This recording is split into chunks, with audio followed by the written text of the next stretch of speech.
ayan, meron na akong future singer. O, diba? Nasa karaoke kami that time. December 25 po yan.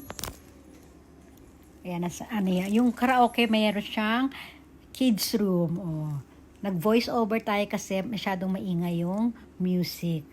O, ayan. Medyo nalungkot si Kane kasi gusto niya, siya lang maghahawak ng mic. Kumakanta kasi yung kuya niya that time.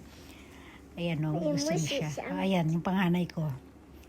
Kami-kami lang, ako, yung panganay ko, yung asawa ko at si Kane. Ayan o, medyo malungkot si Kane. Gusto niya kasi nung mic. Ayan, tignan mo. Oh, happy na. O, diba? O, gusto niya na hawak niya rin yung isang mic eh. O, diba? Happy ang baby. O, meron na tayong future singer. Mahilig din siya sa karaoke. Ayan na, bye! Thank you for watching!